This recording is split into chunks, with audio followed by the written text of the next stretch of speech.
Hello, everyone. Welcome back.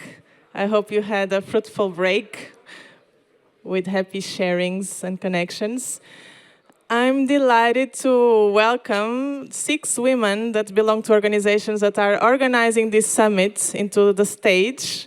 So please come Cornelia Weiser from Riverwatch, Tara Sukic from Euronature Foundation, Irma Popovic from WWF Adria, Catarina Miranda from Giota, Bruna Campos from Euronature, and Amelie Huber from Euronature. What a beautiful panel.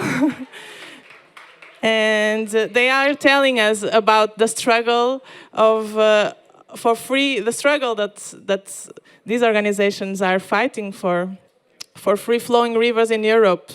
And they're telling us their stories in the first person. And the first pair of speakers will be Cornelia and Tara. They are telling us about 10 years of Blue Heart of Europe. Welcome.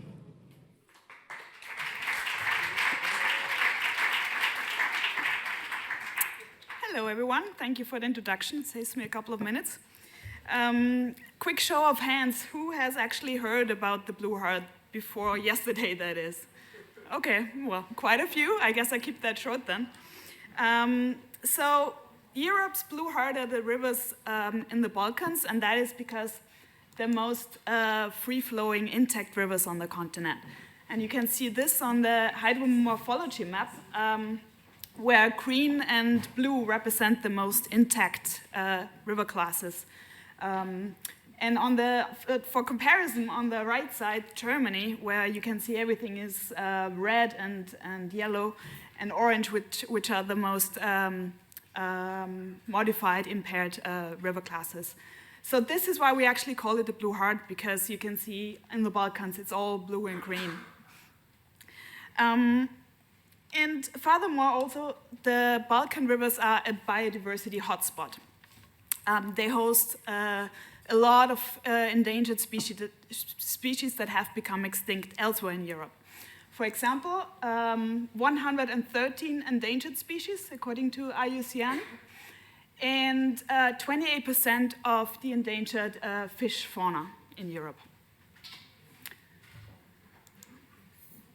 So now onto the bad side of the story, and I'm sure you know what's coming next. Basically, the entire Balkan rivers are projected to be dammed. 3,500 dams are planned in the pipeline, on top of almost 1,500 existing dams and just above 100 currently under implementation. So basically, every little river, every little creek is threatened, and especially so because most of the dams that are protected are small-scale hydropower plants. 92% of all the protected dams have a capacity of less than 10 megawatt, but they would only contribute about 3% of the overall hydropower generation. So basically, they would destroy a lot of river stretches for very, very little output.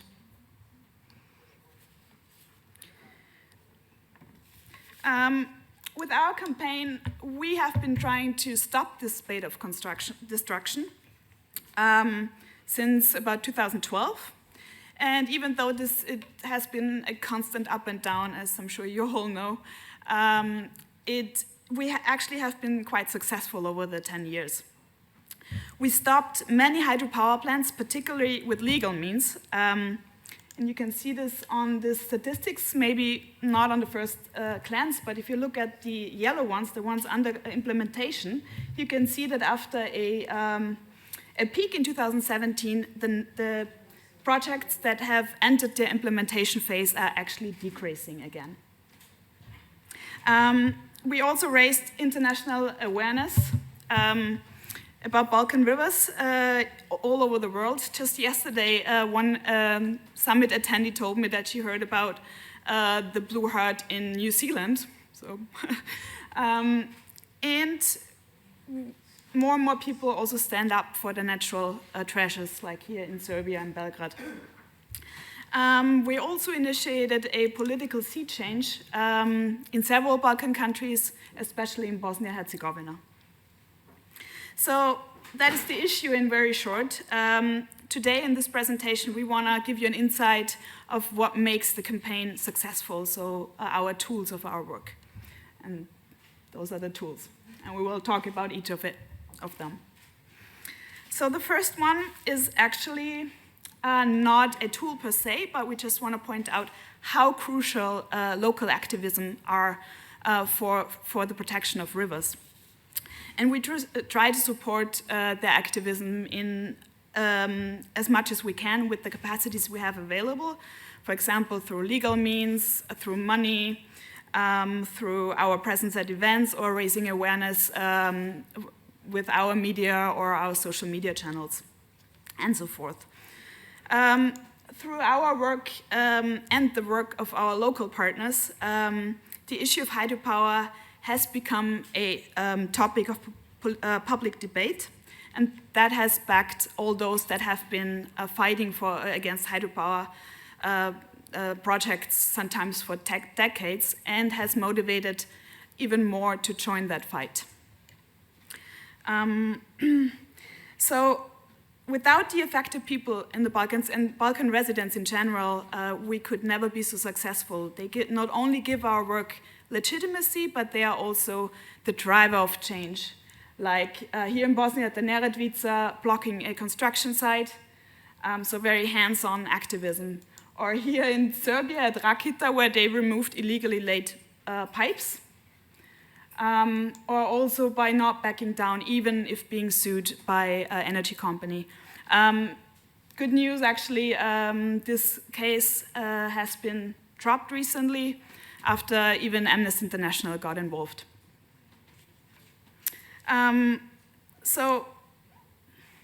Also we have been trying to create synergies between river defenders by creating a network. This was in 2015 when we organized the big Balkan Rivers network meeting in Belgrade. And we've also organized the first edition of the summit in 2018 in Sarajevo. What you should take away from this is never underestimate the importance of local activists and support them wherever you can. The first actual tool I want to talk about are scientists for rivers. So scientists are important stakeholders in our campaign. They deliver important data that we use especially for argumentation, but especially in our lawsuits. And they give our arguments the credibility they need. But that is actually only one side of the story. Scientists are also important advocates for free-flowing rivers. However, public outreach is typically not a strong suit of the science community. So this is why a collaboration between NGOs and scientists can be really, really beneficial. We have accomplished that at the Vyosa in several ways. So instead of just commissioning scientists with studies, we actively involved them in our campaign. So yeah, and we did that in 4 ways. First, we organized research weeks to emotionally bond the scientists to the river and also initiate the first collection of data.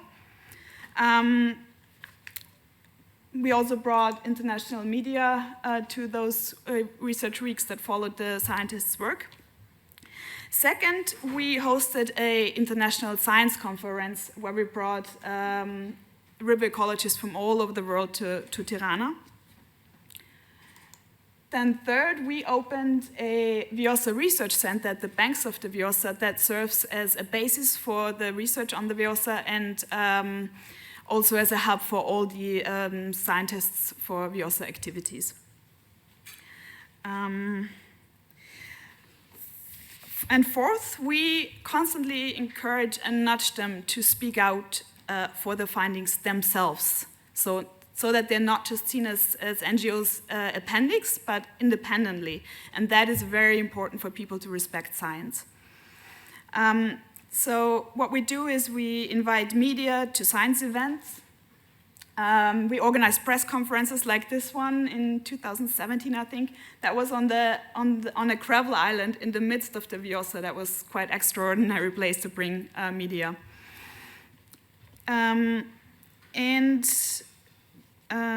We also hosted a public event, a kind of TED Talk, where scientists talked to the general public about river science.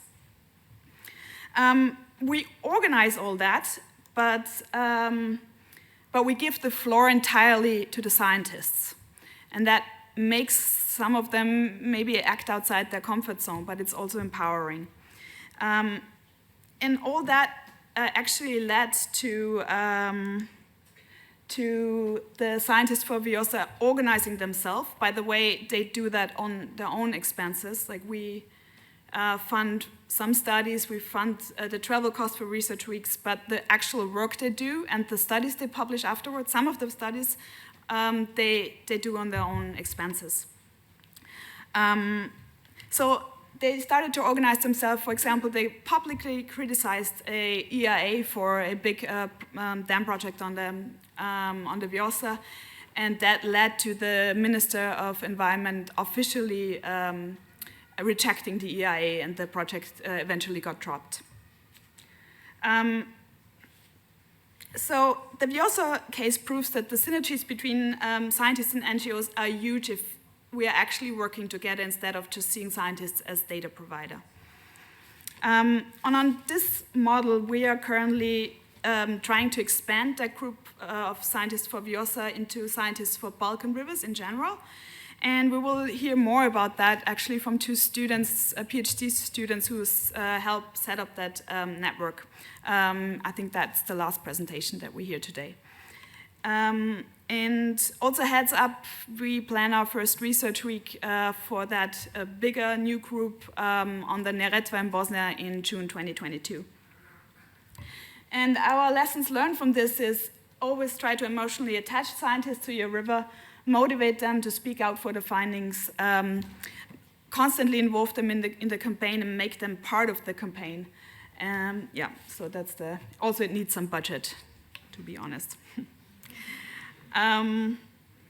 So while scientists satisfy the rational or the brain, it is equally important to cater to emotions, to the heart. And who better to do that than artists? So artists of all disciplines have become important allies in our campaign. We started this Artists for Balkan Rivers project a few years back. We started with a couple of concerts with popular Balkan musicians, like here in Tirana, a concert for the Vyosa, or at the end of the first European River Summit, a concert for Balkan Rivers in Sarajevo. Our partners have carried out a couple of smaller scale concerts since then, but to be honest, it is difficult times right now for events. So what we've tried is to get the digital support, and that actually worked quite well. We get a lot of submissions. For example, we got musical postcards where musicians perform in front of the favorite river. We got video testimonies of musicians, of other artists. We get photographers sending us the favorite river pictures. We get illustrators visualizing their support. And that has actually worked quite well. So next to the benefit of touching people's emotions, the artists have also helped reaching new audiences, because they have often shared their video statement, for example, on their social media and their website, and that helped us expose our campaign and the hydropower issue in general to a larger public that we would have not connected to otherwise. So our lessons learned from this tool is, according to communication experts, at least 80% of decisions are based on emotions and not facts. That's sad, but that's a fact. So invest in emotions. And yeah, also contract the coordinator who is well connected in the artist community, because then it's much easier to get support. And with this, I hand over to my colleague Tara, who will talk about the other tools.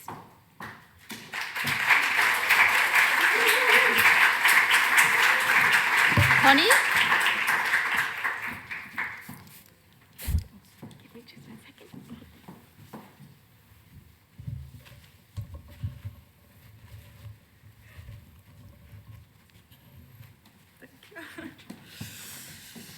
So, hello everyone, my name is Tara, and as this is the first time for me to have actually a speech in front of this many people, I'm going to do something that's very common for me to get closer to you. I'm going to share something personal about me so that we connect a little bit better.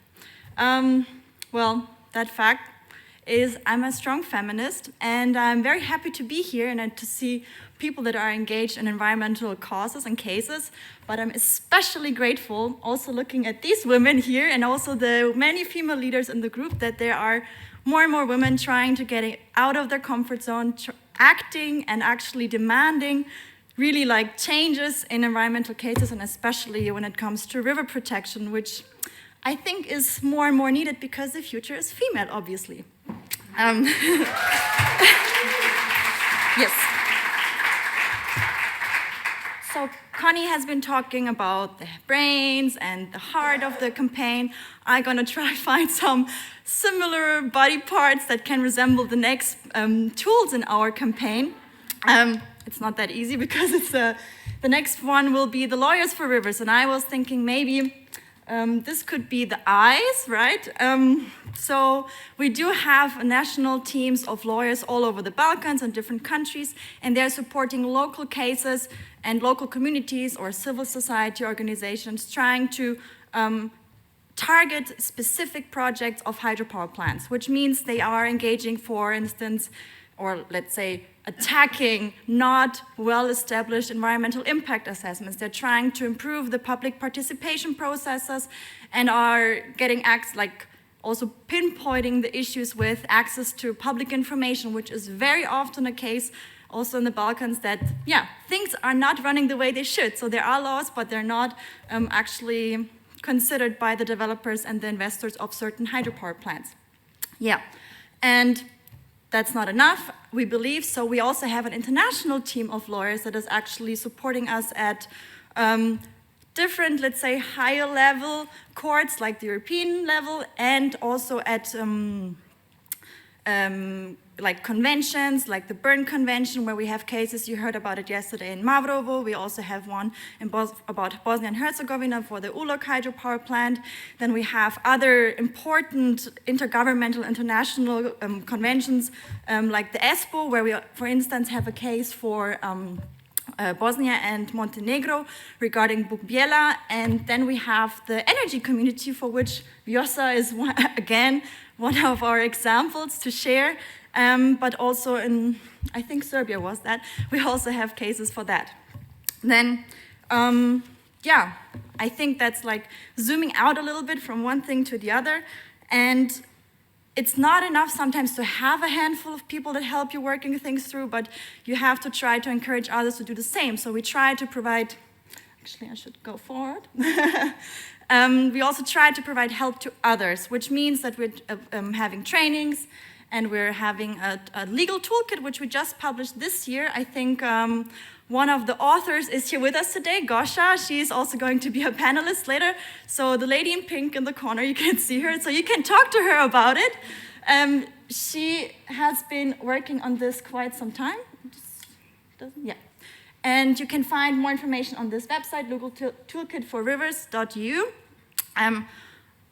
Even if you Google it, I believe you will find it. It is a good way for you to start maybe finding proper measures of inflicting in hydropower plants in your regions, because we know it's very difficult and complex, and not every legal expert is an expert on environmental issues, and sometimes, especially in the Balkans, this is quite a new movement, right? Environmentalists are rather seen as someone romantic, hugging trees, and not the ones who are actually having like these nice facts and putting cases.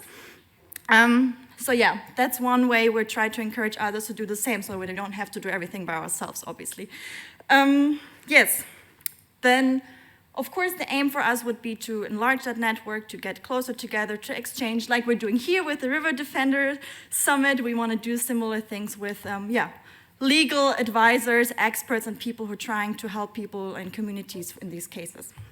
So this is quite challenging, and we know that, and lessons learned from that, from our side, are that sometimes even starting a case can really shock the investors or people or the government that is involved, because usually they know that they're doing something wrong, and well, that might sometimes help. And if you're actually going the whole way, be prepared for a marathon and keep a long breath, because it's not a sprint. You need some time, you might need resources. It will be actually quite time-consuming, because we all know it, bureaucracy is not always working in a fast way. So yeah, our lawyers for rivers.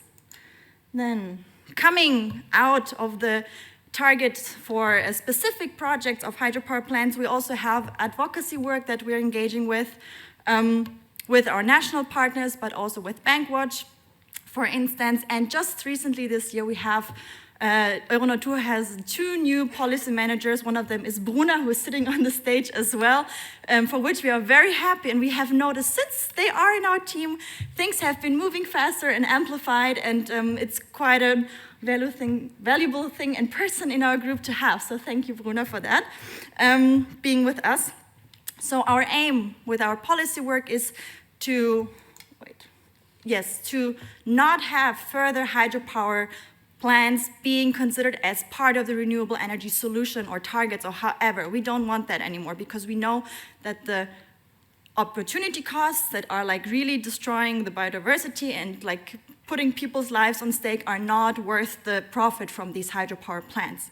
Then we want to stop subsidies for hydropower on different levels, and also, we try to improve the social and environmental standards that are like legally not always at the best shape. Some are better than others, and we try to fresh them all up basically to meet our needs as environmental activists, but also as actually people living in Europe and living in the Balkans and so on, right? Yes, so some examples, actually one example would, for instance, be that through our advocacy work, we have managed to influence the spatial planning in the Stara Planina region in Serbia, where new smaller hydropower plants are not further, or most of them are not further considered to be built, which is a great success. And also we're trying to, on the higher level, influence the state aid guidelines. We're trying to influence the EU taxonomy process and stuff like that. So it takes so many there's so many paths for doing this work.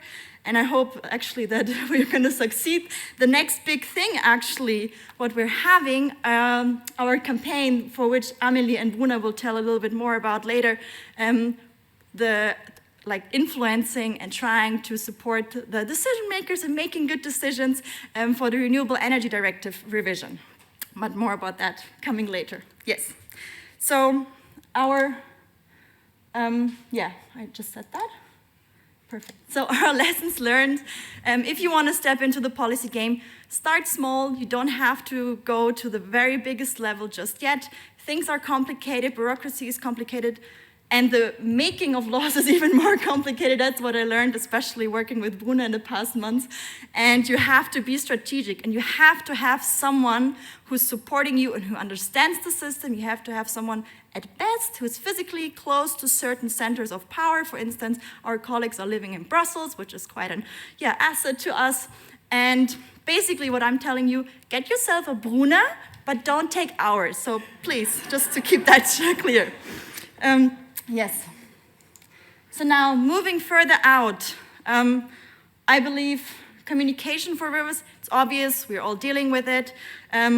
We can call it our voice or skin, however you want to place that metaphor. There's so many ways to this, and we have been starting quite linear. We had things that worked well from the very beginning. We have been trying out other things, and it is a challenge, especially when it comes to breaking down information to digestible pieces that also the public will understand, that decision makers will understand, that stakeholders will understand. That's really a challenge.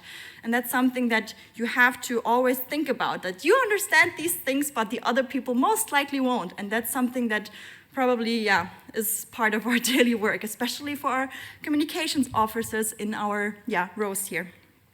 So we are trying to, of course, amplify our work, and one way to do that is to get the people through nice aesthetics. So this poster and this presentation was just recently made, actually. I'm very proud that we made it for this conference, and it looks really nice. So if you want to know who, I can suggest people, we're into this now.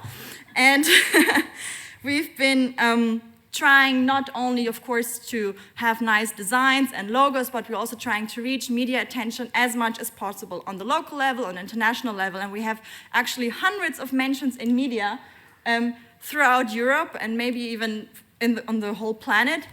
And this is just a very little excerpt of that. The top one is my recent favorite one because it tells that a hydropower plant in Slovenia has been at least stalled for now, and that the investor has to do a new environmental impact assessment before actually being able to step further. And we hope that this will be, the next thing to prevent. And I'm half Slovenian, so I'm really, really, really digging for this one. So what we also do is we try to inform people, right? So we have our website, we have all our studies there, we have also these things that Connie has been talking about on this website. We have news, we have a newsletter that we send to a lot amount of people, and we have, for instance, this map. Connie has shown you the hydropower plants that are planned. This is showing the protected areas also. So this is a good way of visualizing actually the facts that you're collecting for the public. And our website, of course, should always look nice, and we actually have revised ours this year, last year, so it's really a lot of work, but it's always worth it. Then, yes, this is something that we just had to do because of obvious reasons, and actually this is supposed to speak about events, and I mean right now we are at such an event, which is great, so it's so nice to see people actually, and that I can see you full body and not just on a screen, but you have to be flexible about that. And the webinars, there was something new for us as well. So we had several ones this year.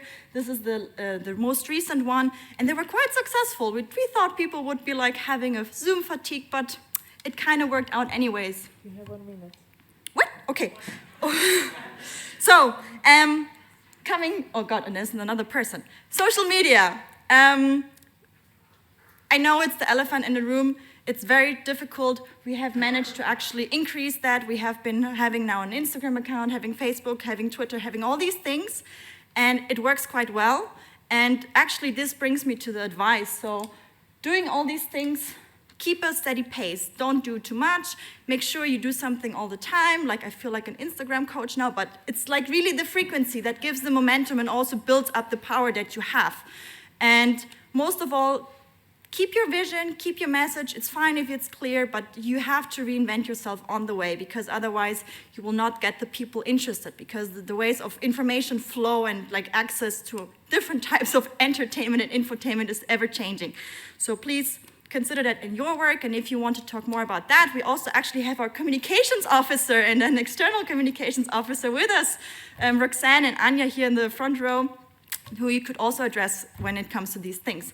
And now, actually, I'm supposed to hand over to my colleague, who's going to talk about the Vyosa case. She's going to keep it short, I promise.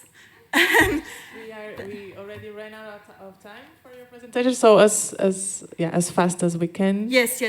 So, and maybe you can present your colleague, please. Yes, please welcome Besjana Guri from Eco Albania.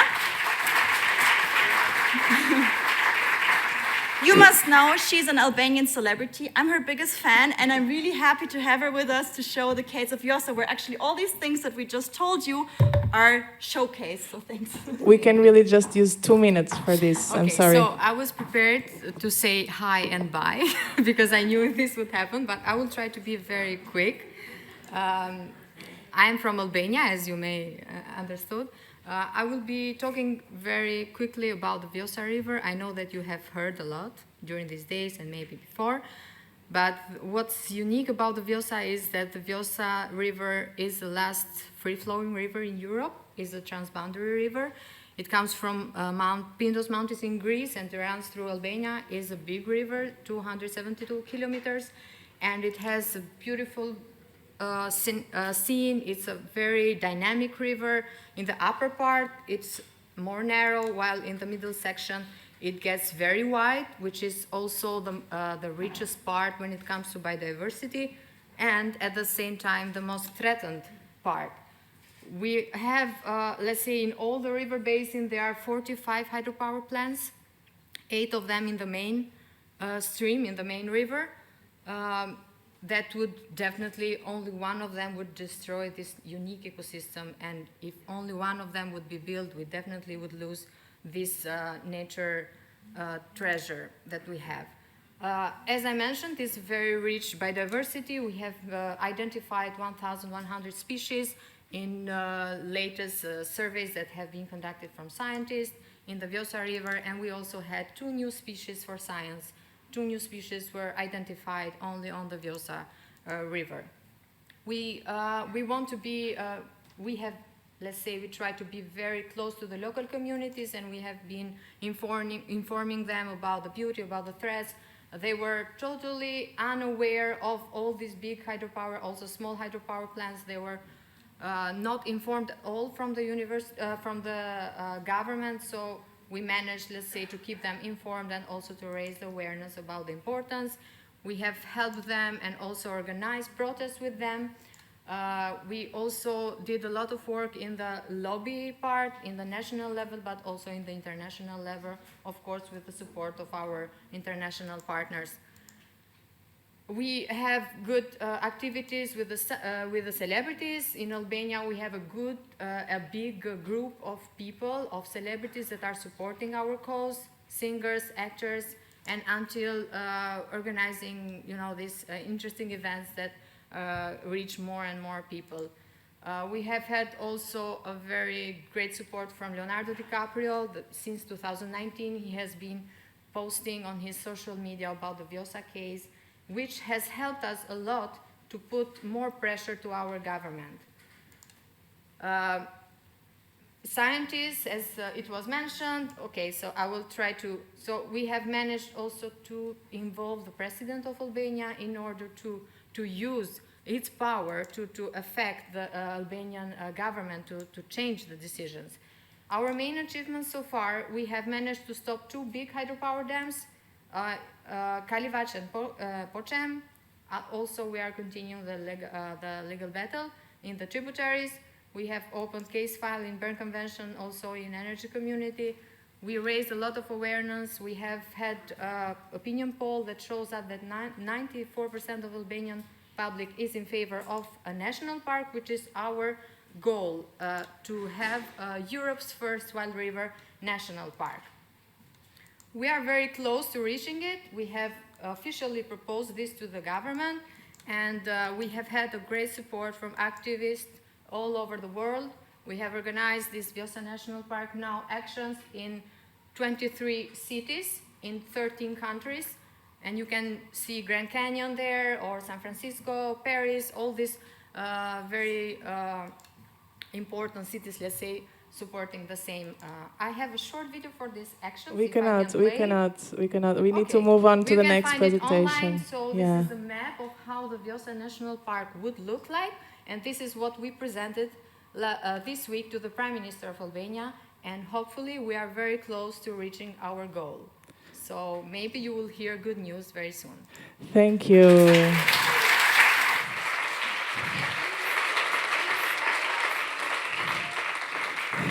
If you didn't sign the online petition, please sign it or share it, because I didn't have time to explain more. Thank you. Thank you. Thank you for your soulful and beautiful presentations.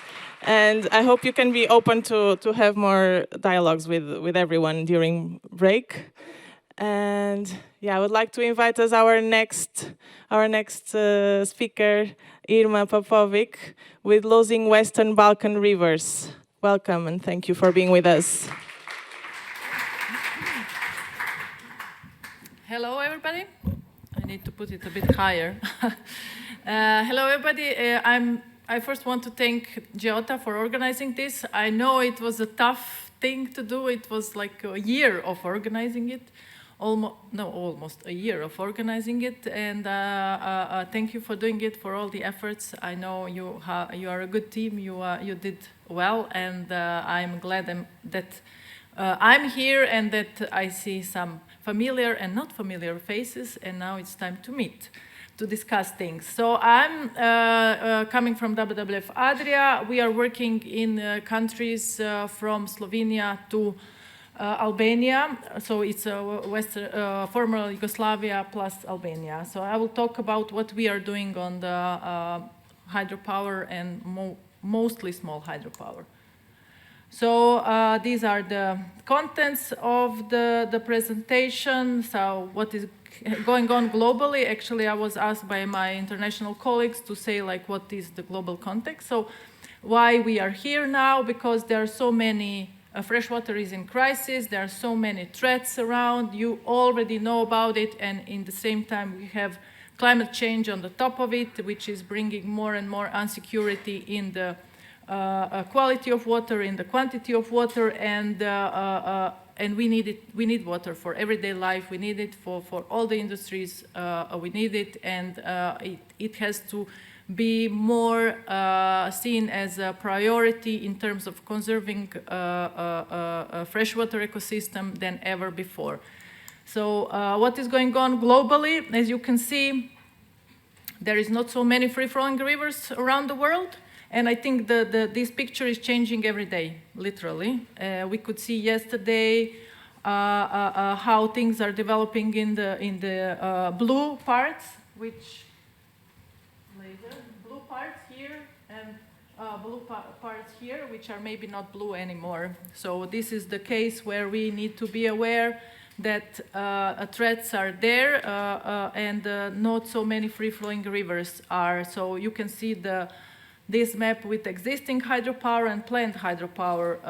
There are so many, and the region where what I'm talking about is this one. So it's very, very red. And of course, there is some data about the present hydropower plants and dams actually in the protected areas. So they are overlapping a lot. So, and then you can ask we can ask ourselves like, what is the protected area for there then? So going back to the region, these are all the pictures from the region. So we are here to conserve free-flowing rivers of the Western Balkans, plus Croatia and Slovenia. How we do it? We do it by influencing the renewable energy resources and relevant legislation. Legislation on the national level, but also we have our European Policy Office in the Brussels, so who is doing the same thing on the EU level.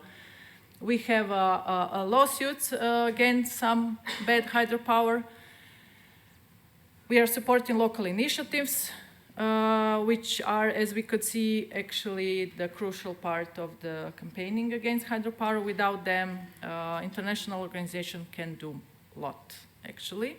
And always you will get the, like, why do you care? This is not your river or something like that. But when you have local people, then it looks like it looks a bit more serious, and then locals cannot be neglected.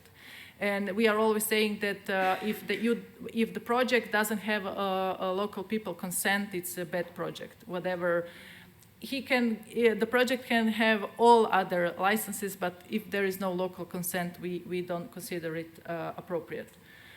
Also, there are other tools like physical plans, EIAs, and other regulations, appropriate assessment, which are the important parts where locals can influence, where locals can participate in decision making.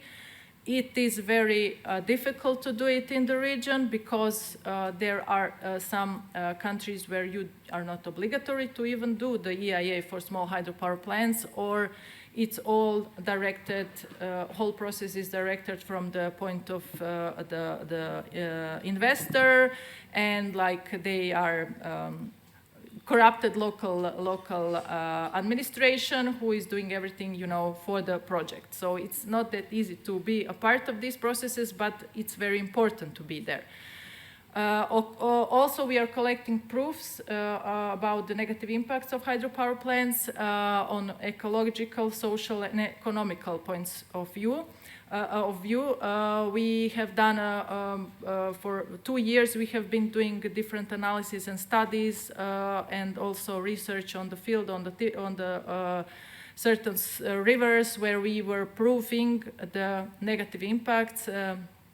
And actually, it's a very funny fact that for hydropower plant Medna Sana on Sana River, the only social benefit of being a hydropower plant there, and that the local communities came together. So they started to be organized more than before. So this is the only, from the table, when you look at the table of the benefits and costs and negative effects, this is the only benefit. So it was funny to see that. Of course, we are doing a lot of lobbying. Actually, this is our main work, to lobby, to talk to the decision makers, to talk to, officials and the ministers, to push them to make a right decision, which is always hard to do, as they are politicians, they lack a political will, they don't understand what we are talking about. So it's a long-lasting work. As Tara was said, it's a marathon. Definitely, it's a marathon. And if you are not ready to run a marathon, don't start even, because you will just lose the game immediately. We have advocacy campaigns. We are trying to get people as much, public more and more involved in what is going on, to know the story. And we have been, I think in the last few years, we really, the myth that small hydro is a green source of energy is gone, I think, within the public. It's still, it's still the justification in terms of decision makers, like it's agreed, we can afford it, but public still see this is not true. We do a lot of media work. Media is our main tool, actually. Journalists are our main tool, which we are using to push the decision makers, the governments, to do the right decision, to make the right decision. When we as NGOs are asked, like, what is your position? What is your main tool? You can do this and that. Like, we are stopping the development and I don't know what. We are accused of many these kind of bad terms. But our main tool is media. It's being loud, and this is it. So if you are not ready to fight on the open and transparent way, then definitely you are not the right saying good things. Also, we are lobbying for restorations of affected wetlands, which is also important and something that is now being seen by the EU as one of the priorities. So I think definitely we need to do it more and more. There are a lot affected hydropower, freshwater ecosystems. As region is already a lot affected by the hydropower. Unfortunately, people are not talking that much about it, but there is a lot of freshwater suffering already now because of and habitats and species suffering now because of existing hydropower plants, mainly big ones. But small ones are more being built in the region. And also what we are trying to push more is this durable river protection. It's something that we are seeing as a good alternative of how to conserve the rivers, how to put the free-flowing rivers in a spotlight, is by involving people, local people, in the protection of it. They become a steward of it, and the river is protected by law, and there is the management plan, which is clearly saying, no, you cannot build hydropower there. Because why the dams are being built in the protected areas? Because it's not explicitly said it cannot be done. That we think maybe it's okay, it's normal that it's not going to be built there, but when you look at from the point of view of investor, of some decision maker or some official in the ministry, if it's not explicitly said that it cannot be done, they will consider it okay. This is the situation that we have in Valbona, in Albania. So what are our main achievements? For Bosnia and Herzegovina, actually, Bosnia and Herzegovina is a very politically intense country. There are two entities and the one district, and so many governments and cantons, and some decisions are made on the cantonal level and some on entity level. So it's a huge, like a mess of who is making decision for what and stuff like this. So we are happy to get some good results there. We had this NGO and declaration in 2019 when CSOs met from Bosnia and made a declaration, and it was actually accepted by both federation parliaments were accepted, which is great. We didn't actually expect this, and based on that, there are changes in Renewable Energy Sources Directive, which is great, and they are improving it substantially, which means that in the future there will not be subsidies as such for all the hydropower, small hydropower, as it was been until now. Also, we are doing the direct support to local campaigns on Buna, Bunica, Neretvica, and Kruščica. We are there to help them with legal support. We have a legal expert in our team. We are helping them with some funds. We want to increase that in the future because these cases are still open. Actually, the constant pressure needs to be done there on the local level because there is actually the investors did not give up from building there.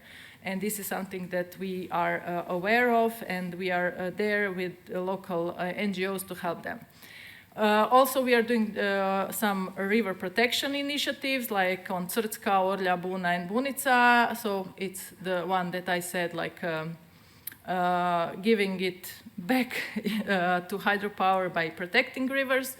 Also, we are very active in creation of new environmental protection law, and also a nature protection law in Federation, and also we are very active in this shadow report on Chapter 27 for the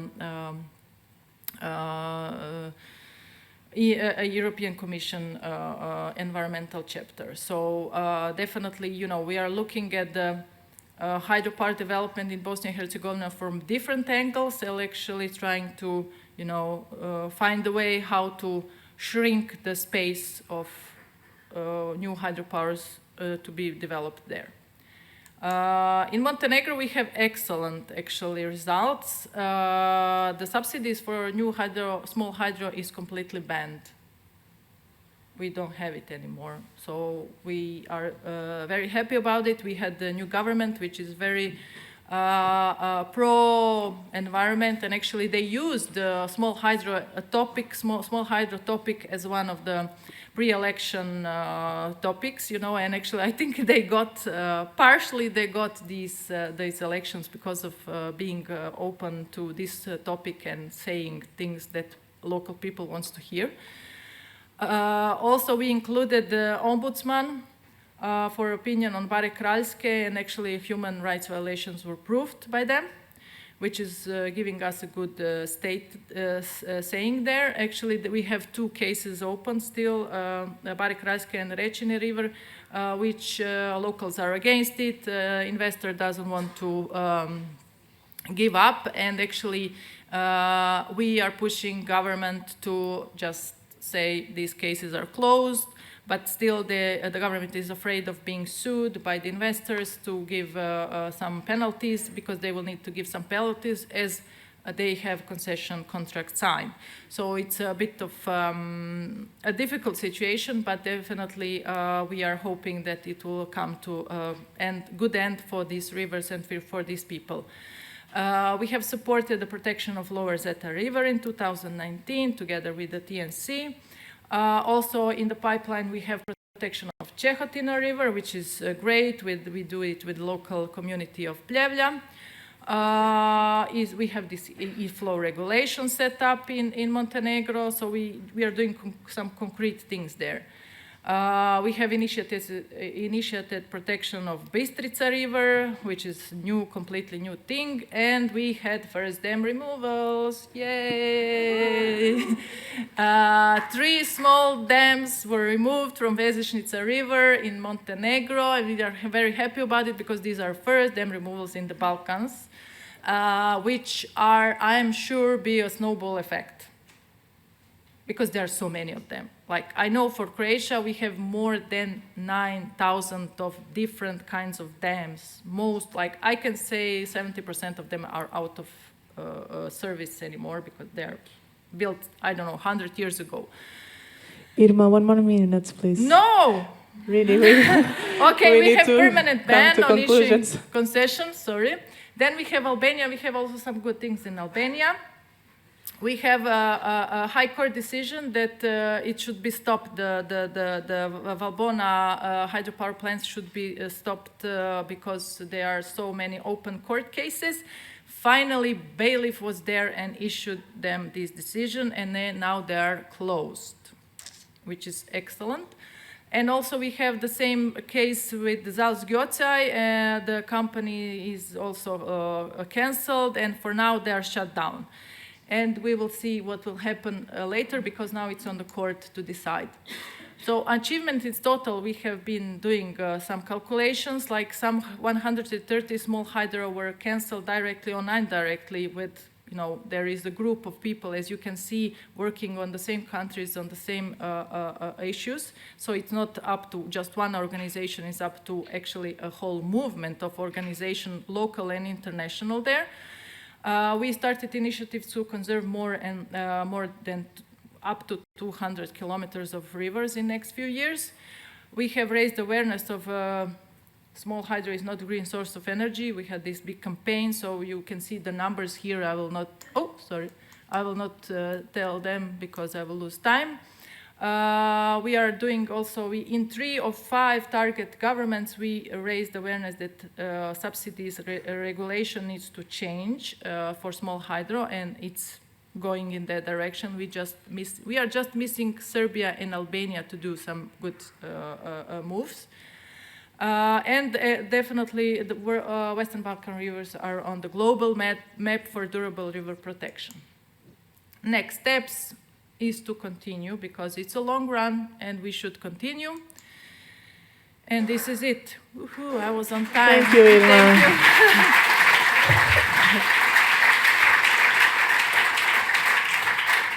Thank you for showing us so much that is happening, and we also have to celebrate. So I would like to invite Katarina. Please try to keep the time.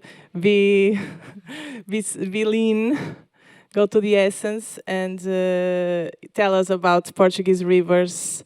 You're telling us that they're sinking fast and the dangers of agro-industry and irrigation dams. So welcome, and thank you for being with us and organizing all this. Yeah, well, thank you so much, wonderful co-organizers and the public. It's really inspired to organize this and to have all these people fighting for rivers and interested in river protection here. So I'll present a topic that is slightly different from the hydropower issues we've been talking about. I'll talk about irrigation dams and about agro-industry. I'm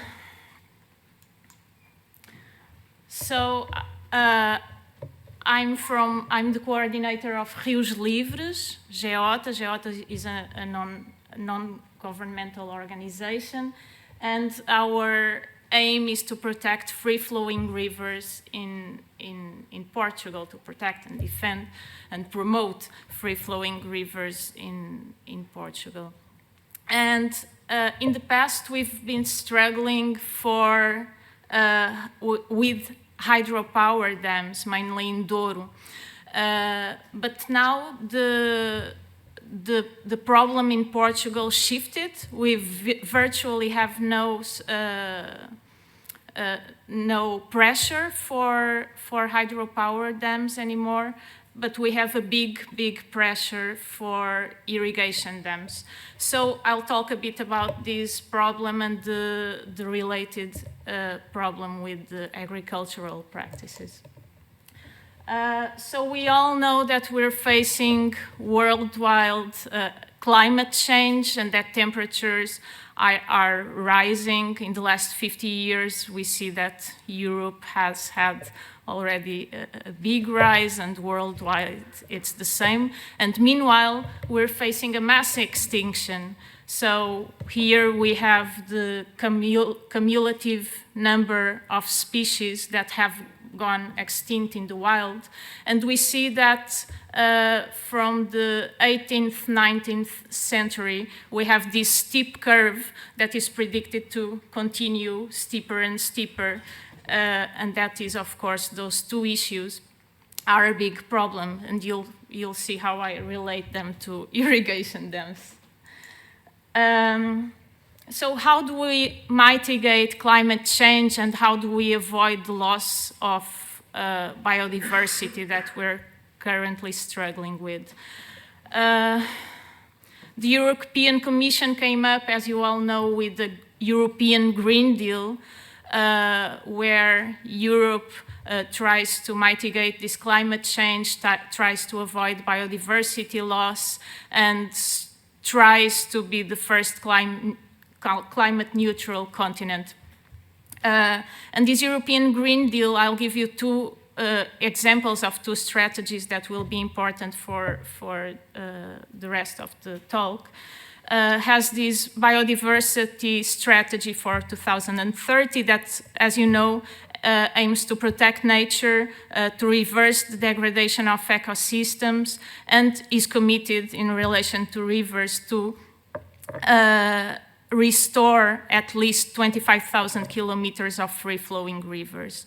Then we also have the farm-to-fork strategy from the Green Deal, which promotes agricultural practices that are sustainable, that have neutral or positive environmental impact, and that help to mitigate climate change and avoid biodiversity loss. So what is happening in Portugal, meanwhile? Are we doing something that has to do with these directions of the European Commission and scientists? I'll show you several examples of what is going on here. We have the Portuguese Recovery and Resilience Plan, and Afonso already talked a bit about this. Funding with these 120 million euros, this Pisão Dam that is ironically announced as strategic to mitigate climate change, so contrarily to the European Green Deal and its strategies. It is going to have an irrigation area that will cover 10,000 hectares and a flooded area of 7 square kilometers. And at first it was thought that this was not even going to be able to go on because the European Commission should not allow, through the Recovery and Resilience Plan, the investment in dams. But here it is. It was announced by the Prime Minister.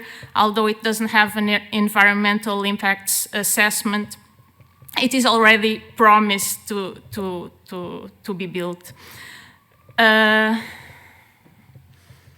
this is going to affect areas in Portugal that are unique, that are of our cork tree ecosystem, Montado, not only with the flooded area, but with the irrigation area. And it's also going to flood the village of Pisão, displacing some people. Apart from the recovery and resilience plan, we also have the National Irrigation Program. You can see the map here with all the points where they aim to act on. It aims to have over 50,000 hectares of new irrigation areas until 2022. And other 50,000 that are already in place and are being improved. It is also a big investment, and it's funded by the European Investment Bank, by the Council of Europe Development Bank, and by the Rural Development Program. Our finance minister and our agriculture minister and other defenders of this national irrigation program state that this is also strategic to combat climate change effects. As we've seen in the beginning, that is probably not the case. We have the Tagus project, another pressure to build irrigation dams. It aims to build in the last 120 kilometers of the Tagus, so near the estuary already where it meets the sea. 4 weirs in red and 2 new dams, the ones in green, the ones in blue are pre-existing. So the aim of this project is, between others, to have 300,000 hectares of irrigation areas. Already another big investment. And again, Defenders says it's strategic to mitigate climate change effects. And so this is how it is strategic to mitigate climate change effects, because in this kind of agriculture, so our government says that to feed people, we need huge amounts of water that are related to a very intensive and destroying agriculture. I'll talk a bit with the case. I'll talk a bit about the case of the south of Portugal, which is dominated by intensive agriculture now. It mainly uses cultures that are not adapted to our region or to our climate.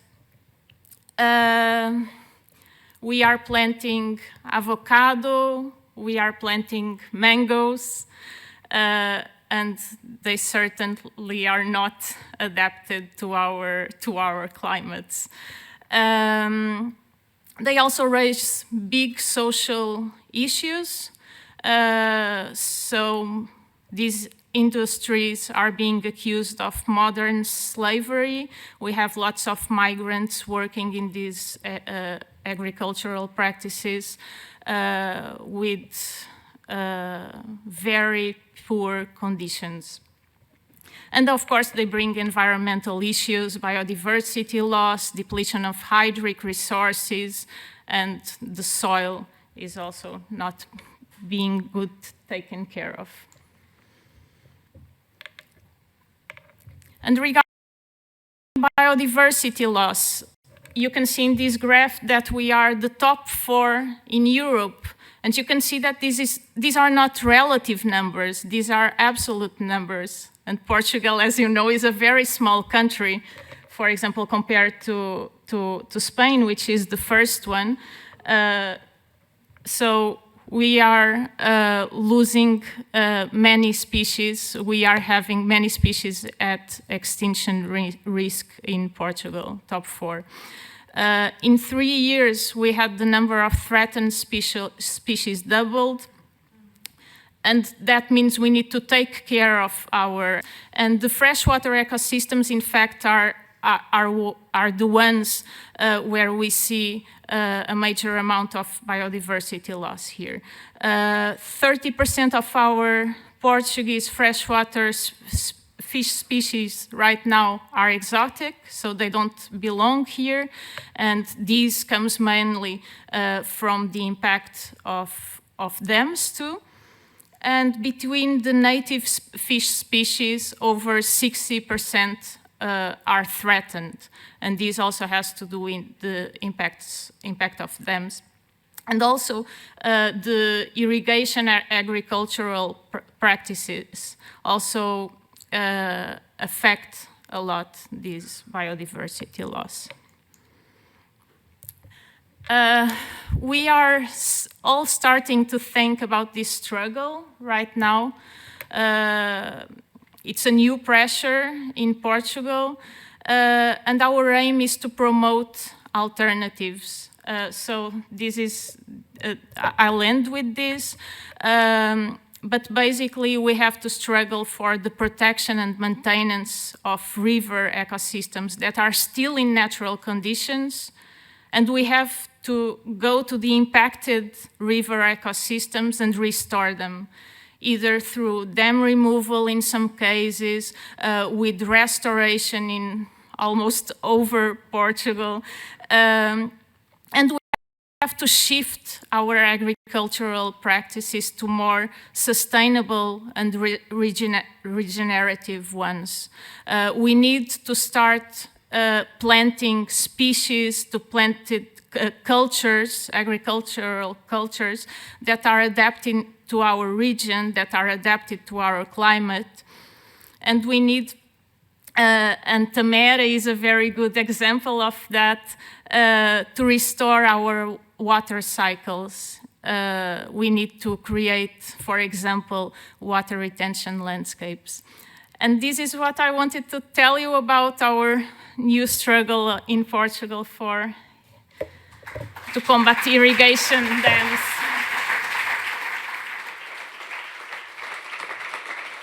Thank you so much, Katarina, for sharing with us so relevant information about our local reality. Thank you so much. And tomorrow or this afternoon already, we'll be able to hear more stories of what's been done in the field. And now I'd like to welcome Bruna and Amelie from Euronatur. They will tell us about the Renewable Energy Directive from Red for Nature campaign. Welcome.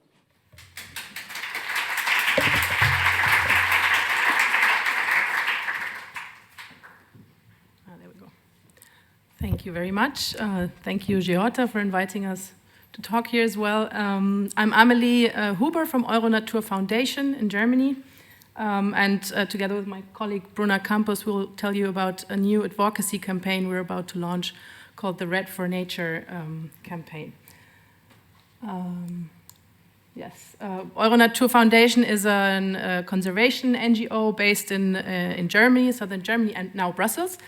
And we're working on, together with local partners and organizations and activists in different countries of Europe, mostly in Central and Southeastern Europe, on the conservation of, well, biodiversity, habitats, and cultural landscapes. And within our freshwater program, the Blue Heart campaign is our most important freshwater conservation project.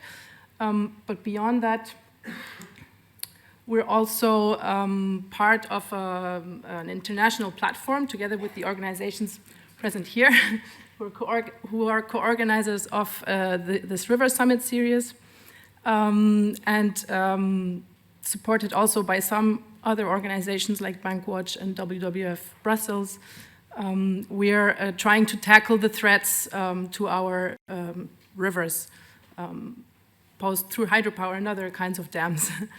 The idea behind this platform, which is funded by MAVA Foundation, also here, and the idea behind this platform was actually that, especially in policy advocacy and public outreach, we can be much more effective if we join forces. We are stronger if we join forces. Basically, we've especially in the policy In our policy work, we've had some major successes with this broader sort of coalition of NGOs. Our partners, Wetlands International and WWF, have led a campaign 2018 to 20 called the Protect Water campaign, together with this Living Rivers Europe coalition. And that was really successful.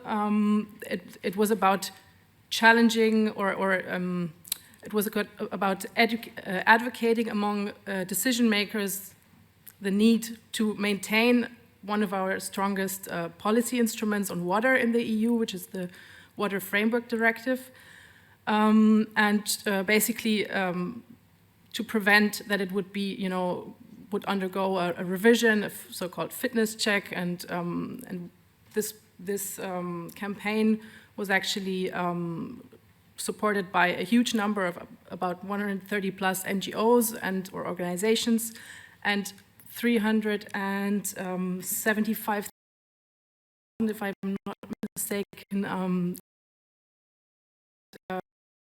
the European Commission decided in March last year that the Water Framework Directive would be maintained, and hopefully the focus will shift to better enforcement of this directive rather than revising it with the risk of diluting it. And then we also had that was the slide. We also had another very good campaign between 2018 and 19 that was more related campaign with the support of Patagonia. So again, linking up, and it was called No Money, No Dams. And the idea was to pressure or lobby the European Bank for Reconstruction and Development to tighten its standards and to basically progressively withdraw from hydropower finance. And that campaign was also quite successful. So with this, we want to launch a new campaign now. And it's basically, the idea is to influence the revision process of the EU Renewable Energy Directive. The Renewable Energy Directive is a very important directive we have in the EU. It basically defines which renewable energies member states should invest in order to meet their carbon emission reduction targets.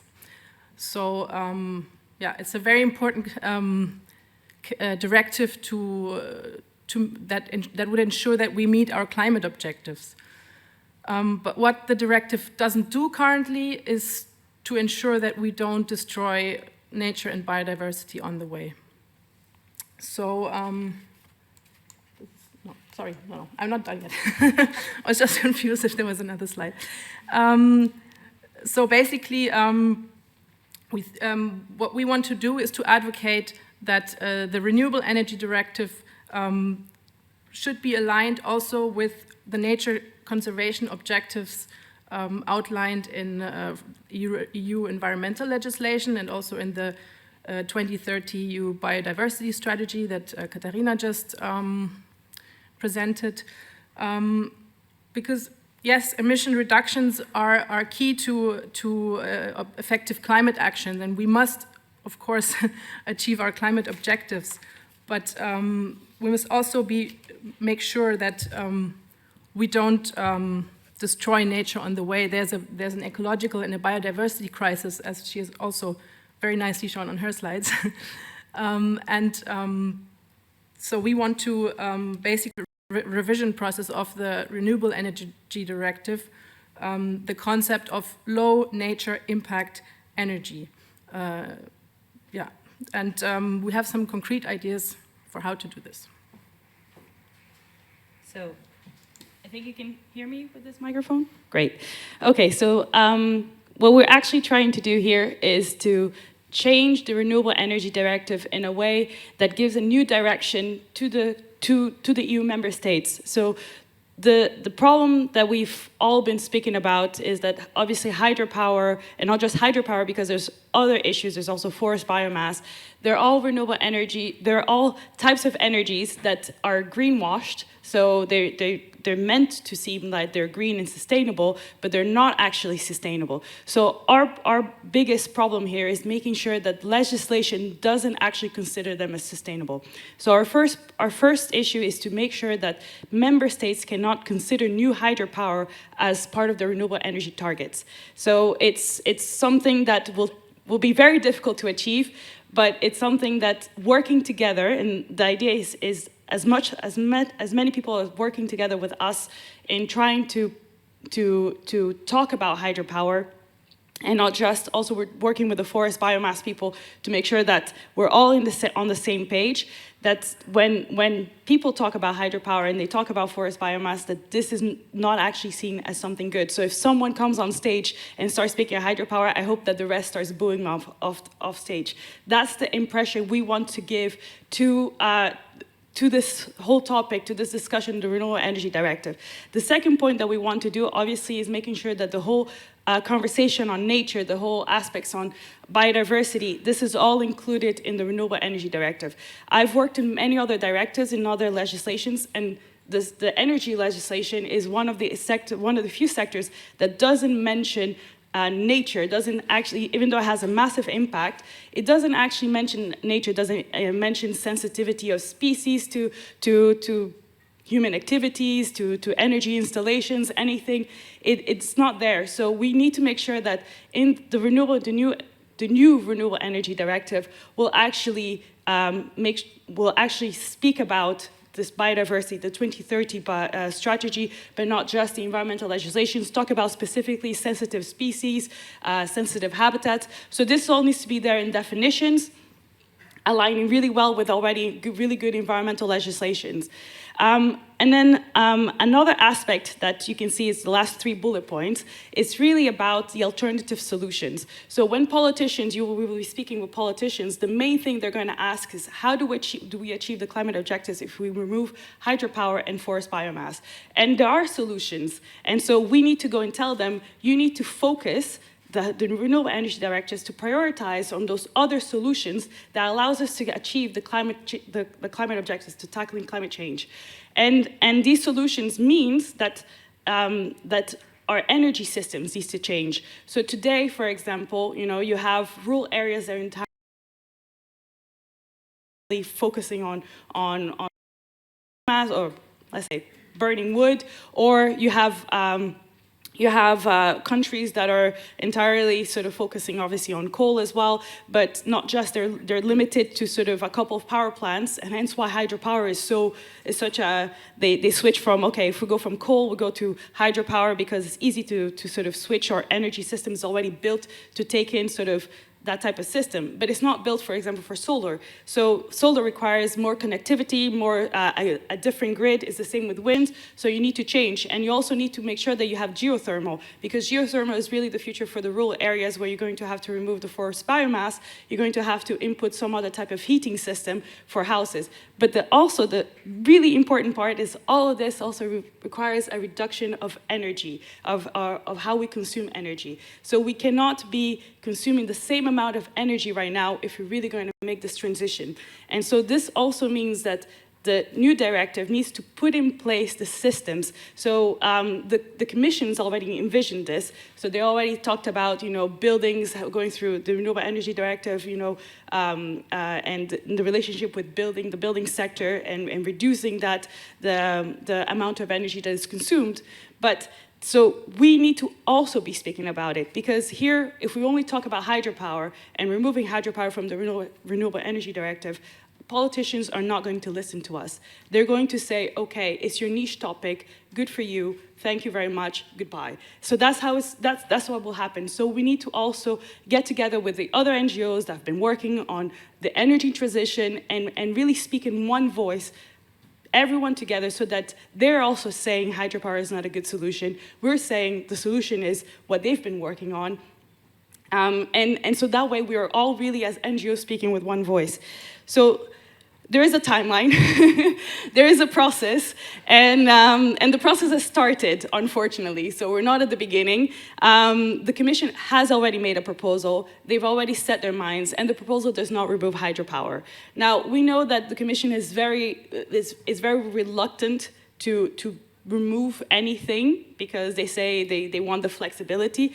But the thing is, they're going to have to make a choice, and they need to stand. They either stand on the right side of the conversation or on the wrong side of the conversation.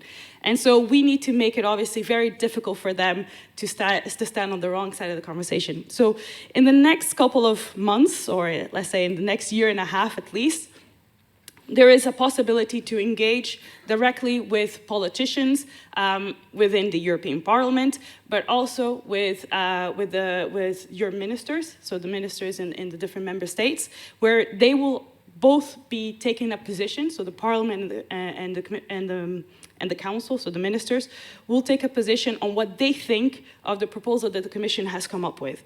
And as they're doing this, we influence this, we talk to them, we explain to them our point of view, and then they adopt a position.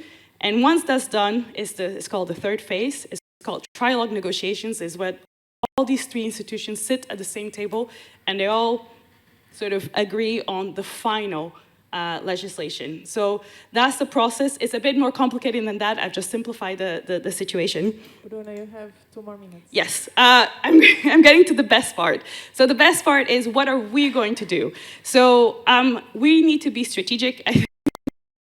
I think Tara has already explained, I'm a very specific person. I like to be strategic. I don't want us to be doing random things. I want us all to go speak to the right person, and if we speak to someone else or we put something, a communication tool out, it's something that will help us deliver where we want to go. And so there's 2 aspects that we want to do. Is we want to take to work at an online phase, but also have phase, so the in-person meetings, as we like to call. But what's really important in both of these cases that we want to take up space. So we want to make sure that we're always present in every conversation on energy. And this is really important. So all of you here, you take up space as well. There's opportunity for you to go, to be there, and to speak up, because it's not just 5 people in Brussels that are going to make the difference. It's the whole community of people that makes the difference.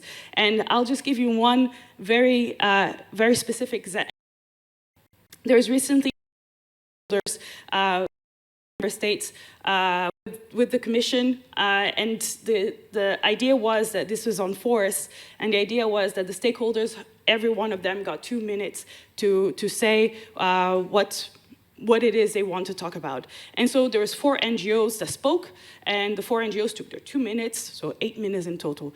But the industry, there was 4 of them as well that spoke, they took 40 minutes in total. They took up space, we didn't. We were like polite. We were like, of course, we were given the 2 minutes, so we're gonna be polite with this, that's what we were awarded. But the industry is not polite. So we need to also step up our game. We need to go out and also take up the space and not allow the industry to take up the space and talk about all these myths and untruths that they do. We need to be there, we need to be present. So these are just ideas, well, no ideas, these are things that we're going to do. We are obviously welcome many more ideas. And so my last slide, there's also one more slide, but this is what you can do as an activist. So outside there is a board that you can write your name and put down if you want to help, to be part of these activities, but these are some of the activities you can do. You can also nationally lead actions. This is all strategic. We will help you. So we will decide when is the best time if you want to take part. It's really important, you know, if you have rivers. I think yesterday I was talking to Andre and Marcus in Romania. They have very good examples of rivers in Romania that have been blocked off already, and it would be great to get some of the Romanian MEPs to come and see them. Or your minister, you know, get the media involved, make sure that you're talking to the people, you know, call them. You know, we're gonna do lobby weeks. We're trying to get as many people involved at the same time to go and speak. And I don't like to use the word harassing because it's the wrong word, but the idea is that you're really just in their face all the time. So, you know, we hear, you know, I have friends in Parliament that say, we get phone calls all the time from the industry, but, you know, we get a phone call from an activist once a week, maybe, if we do, you know. But they're calling every day. Like 5 of them call every day. The same people calling all the time. And we need to do the same. We need to be present. We need to talk all the time to the same people so they are aware of what we're talking about, and they're aware that they cannot go in public and say hydropower is a good thing. They need to feel uncomfortable saying that, so that they are aware that it's greenwashing what they're saying. We need to support each other online. I know it's very difficult. Some people don't have Twitter or Instagram, but these are really, especially Twitter for politicians is really important. Journalists are also in Twitter. You have a lot of Twitter fights. I can tell you one time we were able to shame an MEP on Twitter, and she had to change how she voted because she really, I mean, we basically illustrated in the media how she was voting. She thought she could get away with it, and she on Twitter told us that she was going to sue us, but in the end we had the evidence, so it was, you know, okay, fine, come and sue us if you want. And in the end, her political party went to her and said, you cannot vote against this because it makes us look really bad. So, you know, there are ways to also use online tools to really make sure that, like, politicians know we're watching them, we're talking about it. And obviously, attend events and speak up. You know, if you see an event is happening on renewable energies or something like that, European renewable energies, attend. If it's a webinar, even better. You don't need to even leave your house. You can still do it in your pajamas. So, you know, just go there and start asking questions, ask to take up the floor, you know, just be present. And it really makes a difference. And we really see that it really makes a difference. So that's basically it. This is our contact details. So feel free to contact us. You know, we're here for this. If you have ideas, if you say, oh, I have this crazy idea, you know, we're really happy to talk about it. And I'm going to leave to this slide because I really think it's really important for you to see it, and if you have questions about it, of what you can actually do. Thank you very much. Thank you.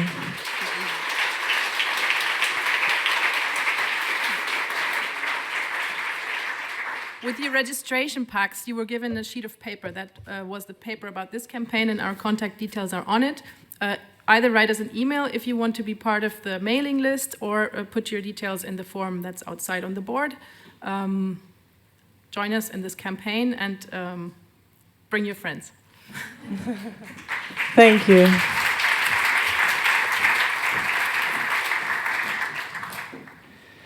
Yeah, thank you for your motivation, your energy on stage, all of you. Thank you for showing us very relevant ways that we certainly need to walk together, and also ways to be engaged as activists, as people in general. Thank you for your tireless work, NGOs in Europe, all over the world. Thank you for also showing us what needs to be seen, and also here, thank you for showing us cases of success that we also must celebrate. So, yeah, big gratitude, and I hope there in the audience we are receiving well all of this, and I would like to invite us to bring any questions or comments that are popping up in you for this amazing panel. Anyone that would like can come to the microphone. Please come. Also the audience online, if you like to bring some questions, feel free to put it in the space of questions.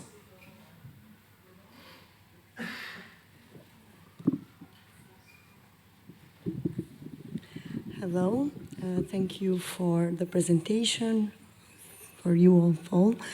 And I represent an Albanian NGO, Point. I'm Aurora Zulaj. I wanted to ask about the last presentation, Bruna and Amelia. What about the nexus approach of the EU laws?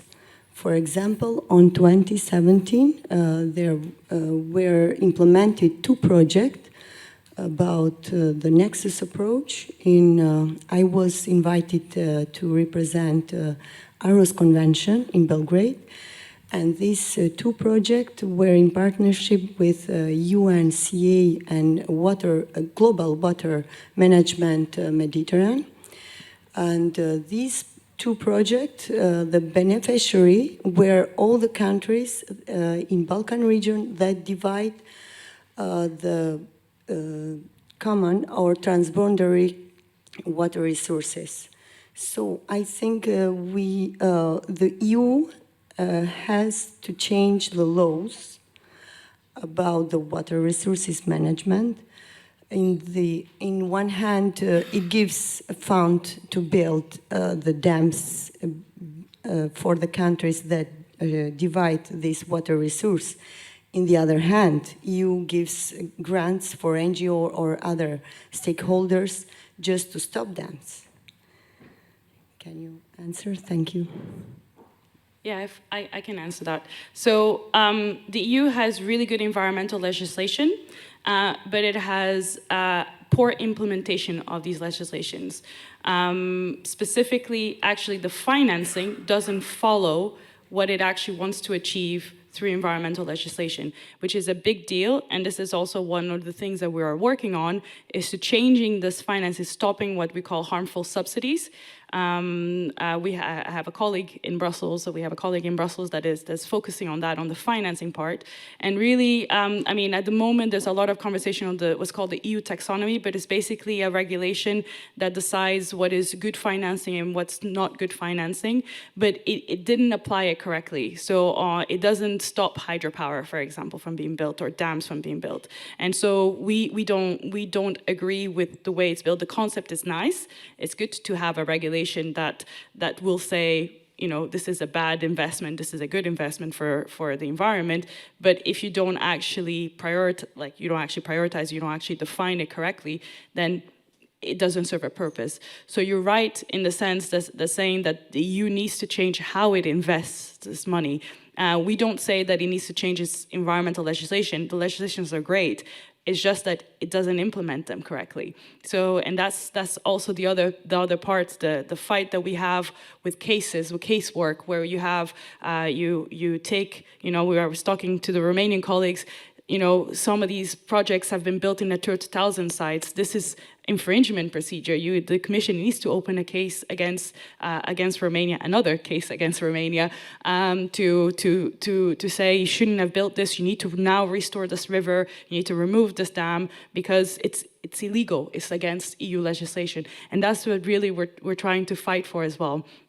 And you say you're from Albania, right? Yes. Yeah. So it's really important because Albania is an accession country. So Albania will have to implement all these laws. And when formal negotiations start between the EU and Albania, it will be the moment where all the cases that you have that the government has been doing wrong, to put forward to the Commission and say, you need to stop this because they're not actually doing it right. Because what Albania will be doing is trying to convince the EU that they've implemented all the laws correctly, they've done everything right, and that they should be allowed into the EU because they've done everything correctly. And this is where the NGOs will need to fight and say, no, you're not doing it right, and in a sense, and the Commission, the EU, to say you can't join until you've done it correctly. And we've done a really good job with Ulcin Salina and Montenegro, and basically saying, you know, the Montenegro today cannot join the EU until it's restored Ulcin Salina. And it was a fight. We did a campaign and it worked. So this is really the player as NGOs, where our role is really to point out all these problems. Thank you. Thank you, Bruna.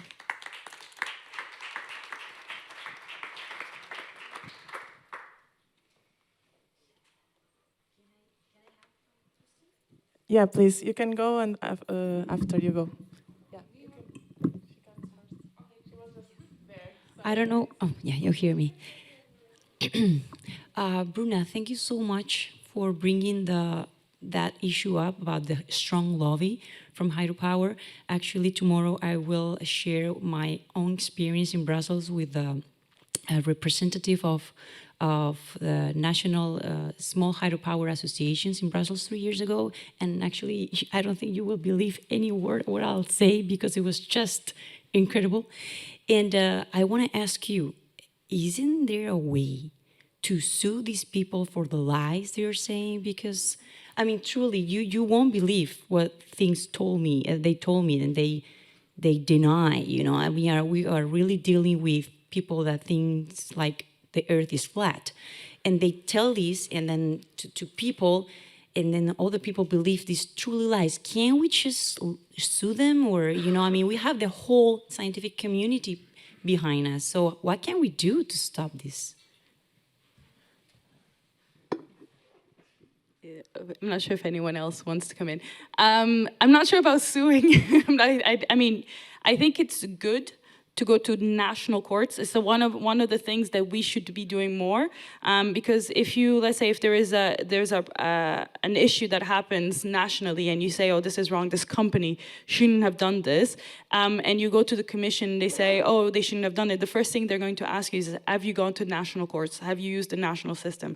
And actually, not sure if suing is the right approach, or just taking one of their projects and saying, that was wrong, we're going to go to court on this one, on this project. I think suing, it would be interesting as an interesting case of lies. I mean, so you understand, for you to understand me, what I'm trying to say is that it's like a tobacco business saying tobacco does not create cancer. It's exactly the same. If tobacco business would do this, the government or the doctors would sue them, right? Because that's not true. It's exactly the same. And tomorrow I'll show you that they directly told me, no, the dams don't modify water temperature, the oxygen, you're making up all these things. I mean, and if a dam has all these impacts, what about a beaver dam? I mean, you cannot imagine that conversation, crazy conversation I had. So, I mean, it's not a case. I'm talking about they are denying true facts, you know. It's like telling 2 + 2, it's not 4. That's what I mean. Can I comment on that as well? I think we would have to sue a lot of people if we wanted to put things right in the hydropower conversation. And I think that's a conversation we didn't have yesterday when Phil Fernside spoke, but the greenwashing in terms of denial of carbon emissions of reservoirs and, you know, small and big temperate zones or tropical zones, this topic doesn't really pop up very much, even though there's like people who keep publishing on it, and there's like a growing scientific community that is amassing evidence on this topic. But when you go to these big industry meetings, or even, you know, COP26 or UN meetings, you will hear that hydropower is so important to tackle carbon emission reductions and to facilitate the decarbonization. So for me, what would be interesting to discuss here also is how can we, you know, what do we need to do as NGOs and as river activists to up the debate and to bring up these issues more? Because there's basically, it's a scientific controversy. They're bringing their science and we are having ours, but how do we manage to get, to speak up in these circles? I think Irma and Cornelia want to speak one after the other, please. Yeah, I was just going to say that probably public shaming and naming and shaming is just as effective in that case than suing, making it like a PR disaster for investors and lobbyists. And as Bruna said earlier, you can do that even on Twitter, and that might be a better way to funnel the resources in that case. I would just like to add that it's better to sue the government than the investors and the companies, actually, because the governments are the ones enabling them to build. They are giving them licenses. So it's about the process and how did they get the license. Of course, company will use the opportunity. Who can blame them? So it's about suing the government who is enabling them to do it. Thank you. just want to add, Bruna. but I don't know if yeah, just to also say that very recently there's been the idea that environment is now a human right has now gone forward by at the UN level. I mean, I think it's in the final stage of being adopted, but it is something that in the future we can use more in the sense of, you know, I mean, there is a whole conversation about taking companies to court on human rights for environmental reasons. And this is still not really possible right now, but hopefully in the future, this will also be possible the moment that environment is definitely defined as a human right, where maybe the Human Rights Court can just deal with that issue as well. So hopefully, let's see. But I agree with Irma, you know, fight the government and make sure that the government is prioritizing in the right way. Thank you for your question and your answers. Let's hear one more, please. Miguel, after her, she's already there. Yes. But you come after, so you want to get ready? Hello, I'm from Montenegro and I'm a biologist. So this is actually not a real question, it's a more looking for advice from you. Okay, among 2,000 small hydropower plants planned in Montenegro, there is one specific case in Montenegro, probably you heard about it. One of the deepest in Montenegro is attacked by electric power distribution company, and the huge less than 200 meters dam is planned on that river.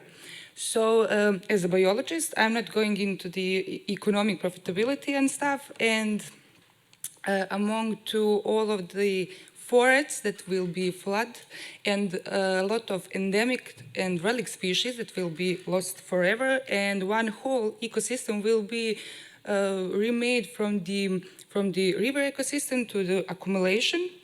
So the Komarnica River is a future emerald site, which means that it's rich in biodiversity. So among to that, Komarnica also is established nature park. So my question is, also in addition, I would add that in Montenegro, as an NGO, we feel a little bit alone because our government and most of locals are for that project. So my question is, if the emerald site and canyon, which is full of endemic species, it's not good enough argument, what can it be, and can we expect some kind of stuff like that? Thank you for your question. Anyone would like to give an answer to this one? Yeah, just quickly, I mean, Montenegro is not one of our focus countries, but I do know that there is a ban on concessions on small hydropower plants. Is that a hydropower plant that got the concession even before that new law? It's a big. It's a big one. It's not a small one. It's a big Okay. one. Yeah. If I can. Yep. I don't know what. Okay, there you go. So I think the fact that it's an emerald site is really important, and the Montenegro is at the moment negotiating as an accession country with the EU. Chapter 27 is not closed, so it is a good opportunity to put the information to the Commission, to the EU. You send a letter. You write a letter to the Commission and to the Commissioner of Neighborhood Policy, basically. Happy to help.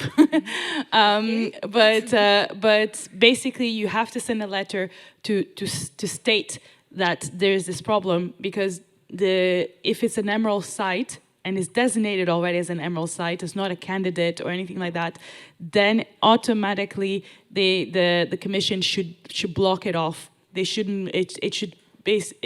They shouldn't be allowing it, because they're already in formal negotiations for a session. Now, also as an emerald site, you can go to the Berne Convention, and you can make a complaint to the Berne Convention as well. It's not obviously it's a soft tool, so you can't really. But it creates public image. It creates this international aspect where the Berne Convention then can decide and say it's not, it's how you say, we don't like it, kind of thing like that, and makes the government feel uncomfortable. Okay. Thank you, Bruna. We need to close our session. So maybe you can say more later. Just wanted to make a very short publicity for this legal toolkit that Tara presented earlier. It's on a website. There's a PDF, and you can read it. There's a lot of very good. It's a toolkit made for civil society and activists to better understand EU and international environmental legislation. So you can read that, and then there's a contact address on it, and you can contact us, and we can maybe find a way to connect you to relevant or NGOs who could help you. Thank you. Thank you. We really need to close for lunch, so maybe just one short last question, Miguel, you think it's important, or?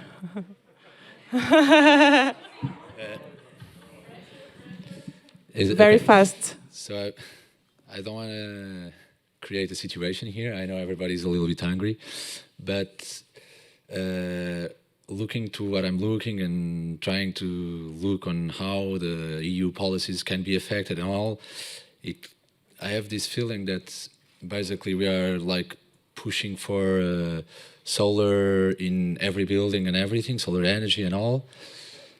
And this takes me to this problem that we have in this system that is related with the indigenous keeping 85% of biodiversity in the world and just being a very, very small part of society and all. I know this kind of looks confusing, but basically, if we push for solar energy in all the buildings and for the batteries and all that comes with it, we are also pushing for the mining and for the lithium and for everything that is now a big struggle here in Portugal, near the border with Spain, that we are having a big lithium mining industry and kind of a Silicon Valley of the lithium. And this kind of worries me because I find that we should actually be pushing not to go to the dark ages, but to go to the low-tech systems and to passive buildings and to really implement these things. I know that they are very much more difficult to argue because they are not very easily monetizable. But this is kind of a worry that I fight with. Yeah. If I can answer.